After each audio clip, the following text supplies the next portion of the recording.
Work energy chapter हम लोगों ने 2 लेक्चर पढ़ा था। अभी नेक्स्ट लेक्चर स्टार्ट करते हैं, ठीक है। क्लास 9 का वर्क एनर्जी नेक्स्ट लेक्चर हम लोग स्टार्ट करेंगे आज।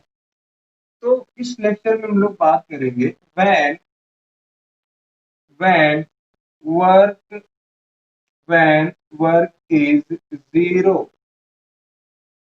व्हेन वर्क इज जीरो या when work done is zero. Work done कब जीरो होगा? अगर हम लोग बात करें कि वर्क डन जीरो कब होगा, ठीक है, वर्क लिखो या फिर आप वर्क डन लिखो, तो जीरो उसकी कंडीशन क्या है? वर्क डन का फॉर्मूला हम लोगों ने पढ़ा था, एफ इंटू एस, ये पढ़ा, ठीक है। डब्ल्यू आपका क्या था यहाँ पे? Work done. डब्ल्यू क्या था बेटा? Work done. एफ क्या था हमारा?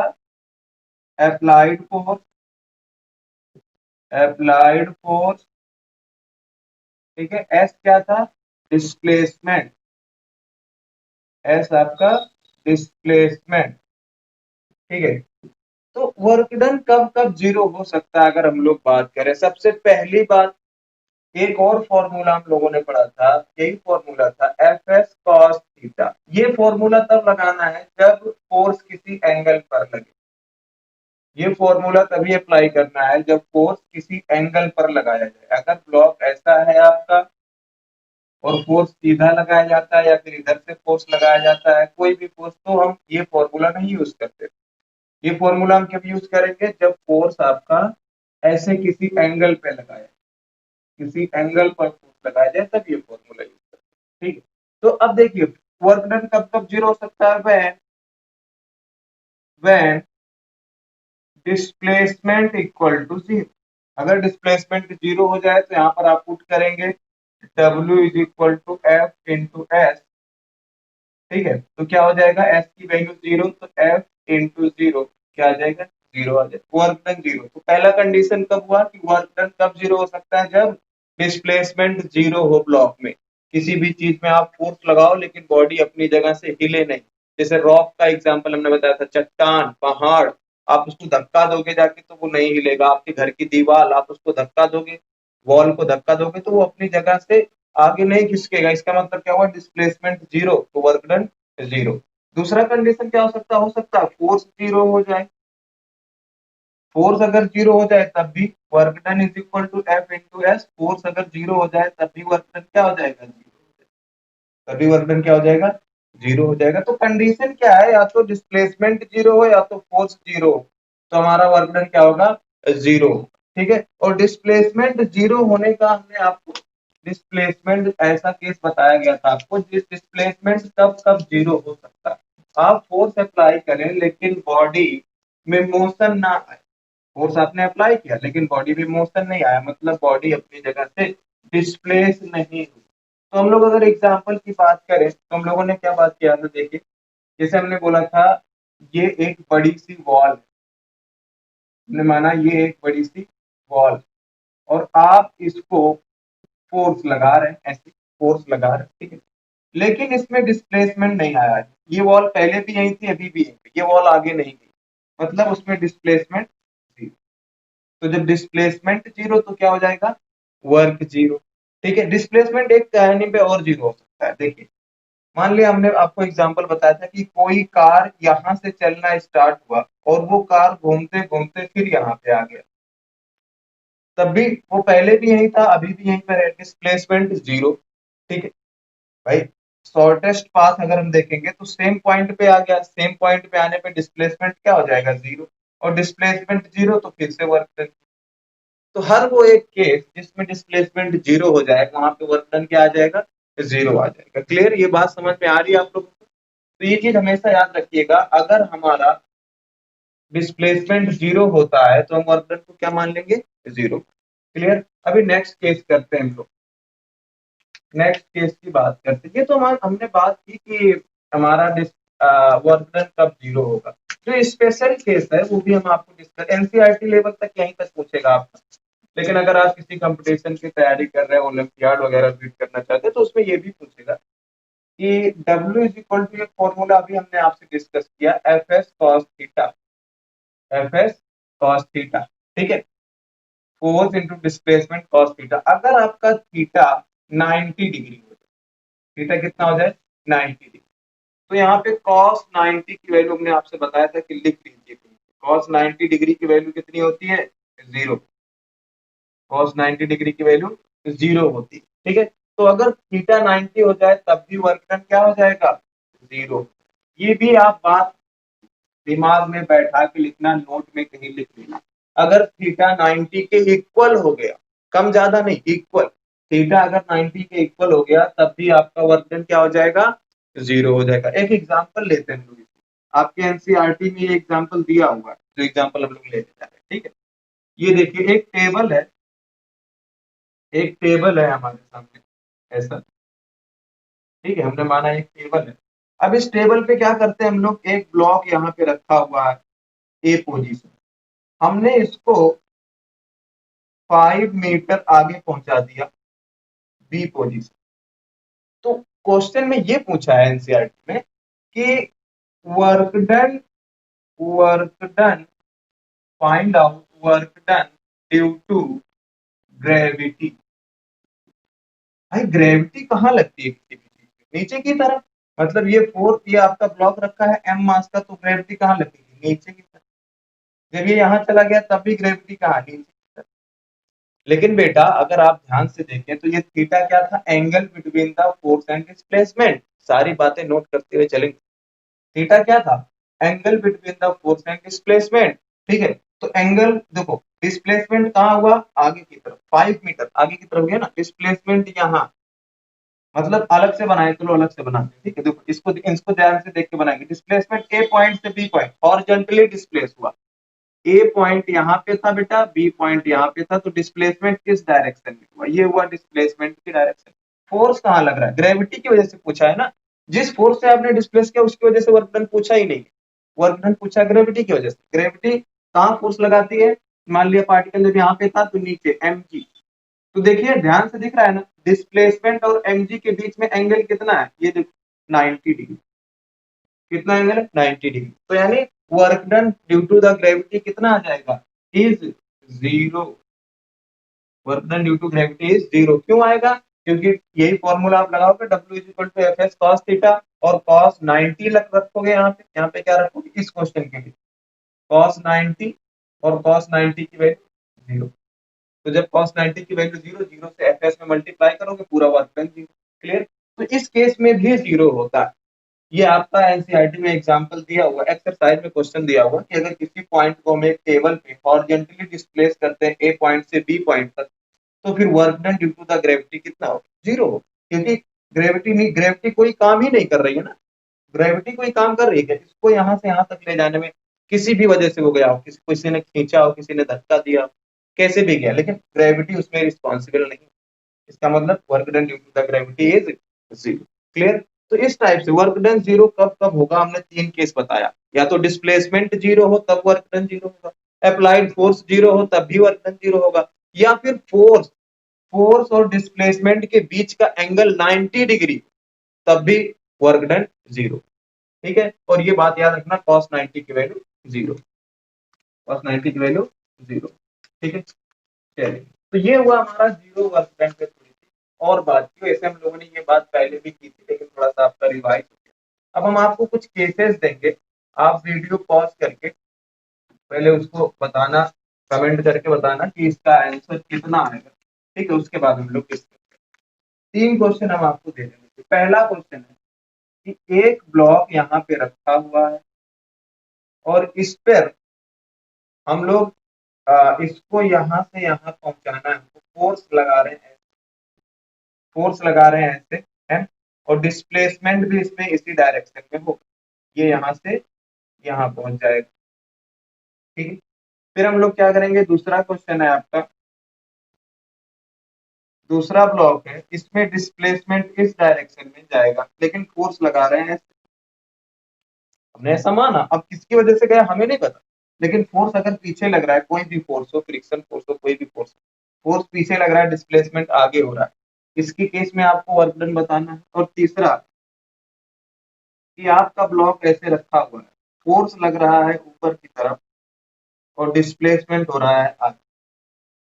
तो तीनों केस है ना, वीडियो पॉज करिए और इसको डिस्कस कीजिए। हो गया ना। अब आइए देखो, डिस्प्लेसमेंट आगे, फोर्स भी आगे। अब पीछे वाले वीडियो में हमने आपको समझाया था कि जब फोर्स और डिस्प्लेसमेंट सेम डायरेक्शन में हो तो कैसा वर्क डन होता है, पॉजिटिव वर्क। कैसा वर्क डन होता है, पॉजिटिव। देखिए, इसी डायरेक्शन में फोर्स लग रहा है, उसी डायरेक्शन में डिस्प्लेसमेंट, पॉजिटिव वर्क। ये देखिए, डिस्प्लेसमेंट इस डायरेक्शन में हो रहा है किसी भी वजह से, लेकिन इस फोर्स की वजह से वर्क डन पूछा है। ये फोर्स तो अपोजिट लग रहा है, इसको रोक रहा है ना। तो जब अपोजिट डायरेक्शन में लगे, फोर्स इस डायरेक्शन में, डिस्प्लेसमेंट इस डायरेक्शन में, तो कितना एंगल आता है, 180 डिग्री। और 180 डिग्री हमने आपको बताया था, सब चीज नोट करते हुए चलो, 180 cos 180 डिग्री की वैल्यू -1। इसका मतलब ये एग्जांपल कैसा है, नेगेटिव वर्क डन का एग्जांपल है। कैसा वर्क डन है, नेगेटिव वर्क डन का, है ना। तो ये हमने क्या बोला, positive work done. When the displacement and applied force are in the same direction then work done should be positive. When the displacement and applied force are in opposite direction, then we can say that work done should be negative. जब दोनों opposite direction में तो work done negative, दोनों same direction में work done positive. अच्छा, जब दोनों एक दूसरे से perpendicular, when force is perpendicular to the displacement, ये परपेंडिकुलर का साइन है। when force is perpendicular to the displacement, तब इस कंडीशन में क्या होगा, work done should B zero. Work done should B zero. ठीक है, तीनों पॉइंट एकदम आसानी से समझ में आ गया। जब फोर्स और displacement same direction, positive work done. Force और displacement opposite direction, negative work done. Force and displacement perpendicular to each other, यानी 90 डिग्री पे, ये देखिए 90 डिग्री पे, तो क्या होगा, वर्क डन जी। क्लियर, इतनी बातें हम लोगों ने की, हटा दिया जाए। ठीक है, तो ये हो गया आपका पिछली वाली सारी चीजें थ्री बाई। ठीक है, पिछली वाली सारी चीजें हम लोगों ने एक बार दिखाया। और इस टाइप से क्वेश्चन भी पूछता है, एनसीईआरटी में ऐसे दिया हुआ है आपको, ब्लॉक बना बना के दिया हुआ है, और उसमें पूछा है कि बताइए वर्क डन कैसा, किस नेचर का होगा, पॉजिटिव होगा, नेगेटिव होगा, जीरो होगा। ठीक है, अब कभी कभी क्वेश्चन ये पूछा है, ऐसा पूछता है कि when when work is to be done, when work is to be done, and ऐसा क्वेश्चन कभी हमने माना ये क्वेश्चन है, इसका आंसर हम when work is to be done, तो आप बोलेंगे द बॉडी ऐसे लिख सकते हैं, when we apply a force and the body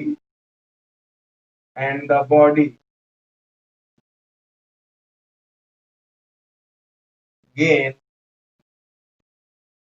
some velocity. इसका मतलब क्या हुआ, हमने वर्क डन किया। ठीक है भाई, वेलोसिटी आया, इसका मतलब वेलोसिटी का फॉर्मूला क्या होता है बताइए, वेलोसिटी का फॉर्मूला होता है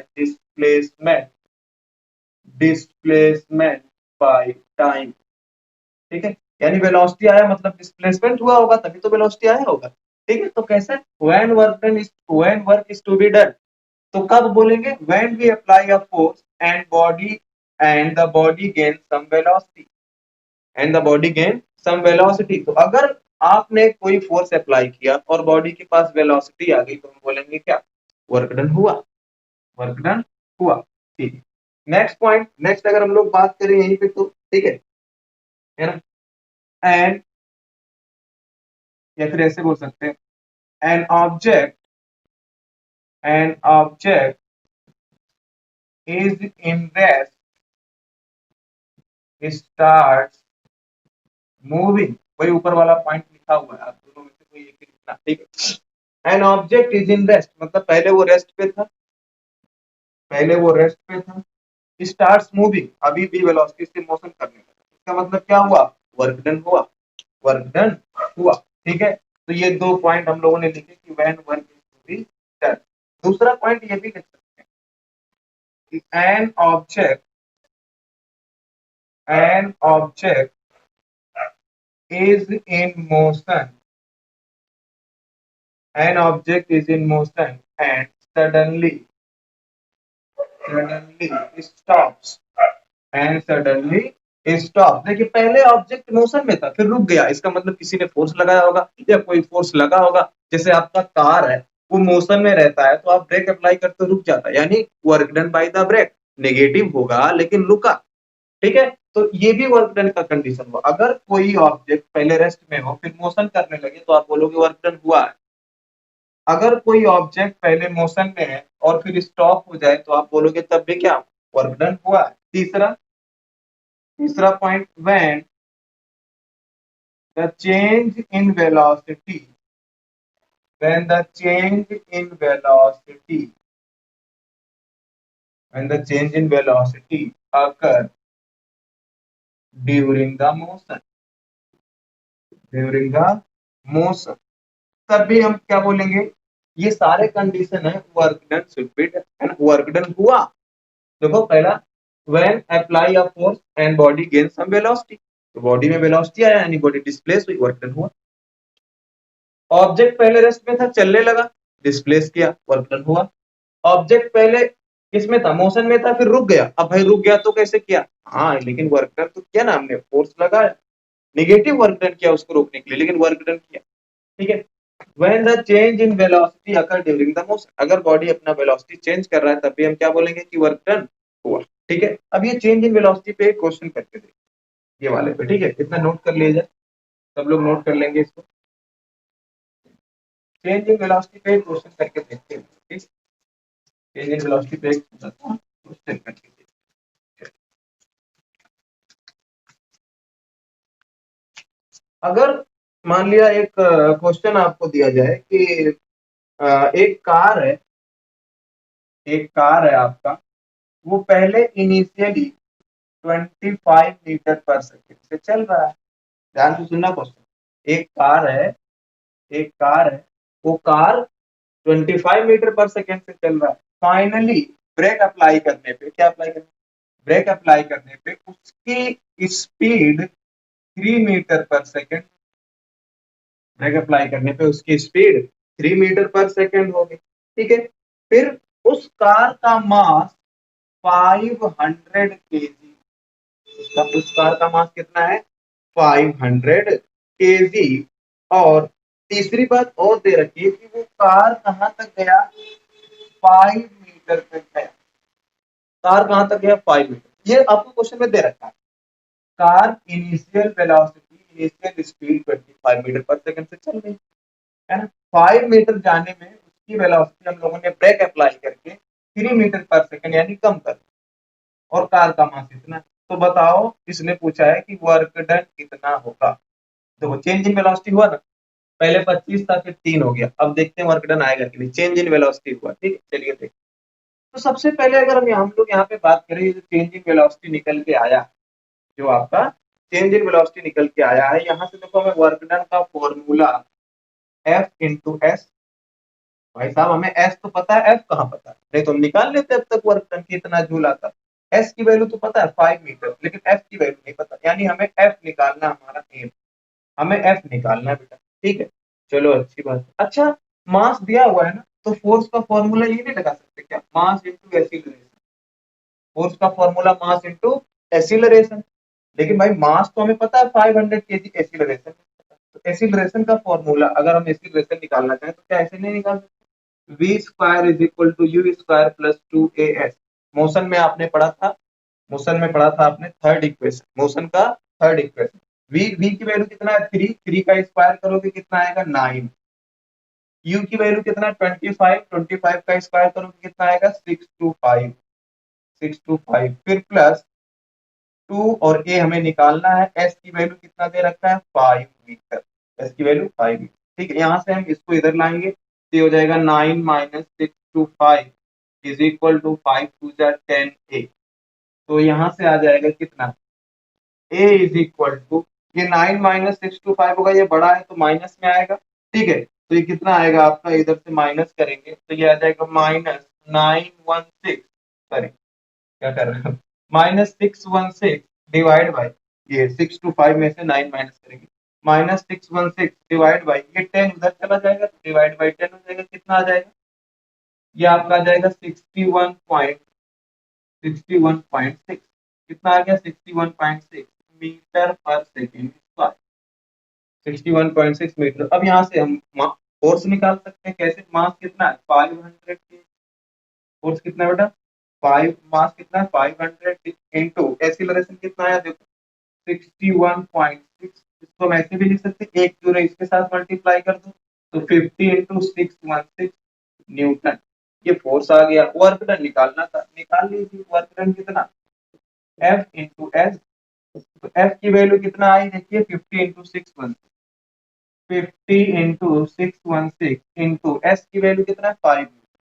अब जब आप ये पूरा मल्टीप्लाई करोगे तो कितना आ जाएगा 5 5 या 25 0 इंटू 616, ठीक है। अब जब ये मल्टीप्लाई आप करोगे तो ये वैल्यू कुछ आने वाली है आपकी 15400 इतना जूल, ठीक है। ये मल्टीप्लाई करके देख लेना इतना जूल। अच्छा हम ये 3 जीरो है यानी 1000, 1000 को किलो लिख सकते हैं, तो वर्क डन आ गया 154 किलो जूल, 154 किलो। लेकिन एक चीज हम मिस कर रहे हैं, पूछो क्या, एसिलरेशन नेगेटिव में, तो जब यहाँ एसिलरेशन की वैल्यू माइनस रखोगे तो यहाँ माइनस आ जाएगा।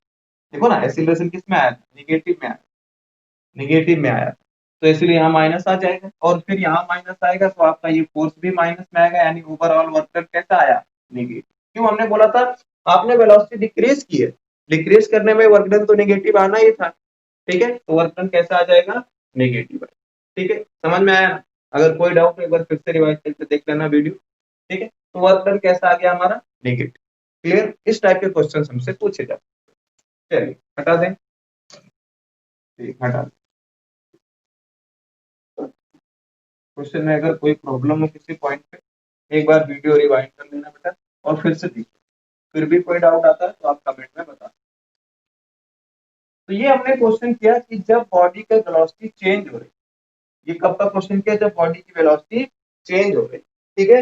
अभी दूसरा क्वेश्चन हम लोग करते हैं, दूसरा क्वेश्चन करते हैं।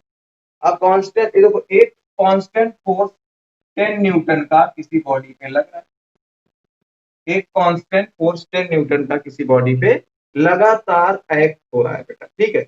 और इस फोर्स की वजह से बॉडी में स्पीड आ गई, कितनी स्पीड आ गई, हमने बोला 2 मीटर पर सेकेंड। 10 न्यूटन फोर्स लगाने पे, 10 न्यूटन का फोर्स लगाने पे बॉडी में 2 मीटर पर सेकेंड की स्पीड आ गई, कितने की 2 मीटर पर सेकेंड की स्पीड आ गई, ठीक है। अच्छी बात। फिर इसने बोला है कि how much work is done, work done कितना होगा अगर ये फोर्स आपका t is equal to 10 second तक लगता रहे, 10 सेकेंड तक लगता रहे, ठीक है। तो हमने एक फॉर्मूला नहीं लगा सकते क्या, डिस्प्लेसमेंट, देखिए वेलोसिटी का फॉर्मूला होता है डिस्प्लेसमेंट बाय टाइम, ठीक है। वेलोसिटी का फॉर्मूला डिस्प्लेसमेंट बाय टाइम। अब यहाँ से डिस्प्लेसमेंट निकाल लो, डिस्प्लेसमेंट का फॉर्मूला ये यहाँ मल्टीप्लाई हो जाएगा वेलोसिटी इनटू टाइम, तो डिस्प्लेसमेंट कितना है, वेलोसिटी कितना है 2 मीटर पर सेकंड, टाइम कितना है 10, तो ये कितना आ जाएगा 20 मीटर, यानी डिस्प्लेसमेंट कितना आ गया 20 मीटर। और वर्क डन निकालना है तो वर्क डन का फॉर्मूला होता है फोर्स इनटू डिस्प्लेसमेंट, फोर्स कितना 10 न्यूटन, 10 रखो यहाँ पे, डिस्प्लेसमेंट कितना 20, तो कितना आ गया 200 जूल, कितना आ गया 200 जूल। बात आ रही ना समझ में, क्लियर। तो इस टाइप से न्यूमेरिकल पूछे जाते हैं, ठीक है, इस टाइप के न्यूमेरिकल्स पूछे। तो हम लोगों ने वर्क डन की बात की, टाइप्स ऑफ वर्क डन की बात की, इसके क्वेश्चंस भी किए कि वर्क डन कब जीरो हो सकता है, ये भी हमने बात किया, हम कब बोलेंगे कि वर्क डन हुआ, ये भी हम लोगों ने बात की, ठीक है। अब जो नेक्स्ट लेक्चर होगा हमारा बेटा, उसमें हम लोग एनर्जी के बारे में पढ़ेंगे, ठीक है, एनर्जी के बारे में उसमें हम लोग पढ़ेंगे। तो ये वर्क डन का ओवरऑल हमारा विद न्यूमेरिकल ये वाला पोर्शन फिनिश होता है, क्लियर। अगर आपको और भी अच्छे न्यूमेरिकल्स करने हैं तो आप कमेंट बॉक्स में जाके वहां पे हमें बता सकते हैं, क्लियर बेटा। चलिए, thanks to all of you, मिलते हैं हम लोग अगले वीडियो।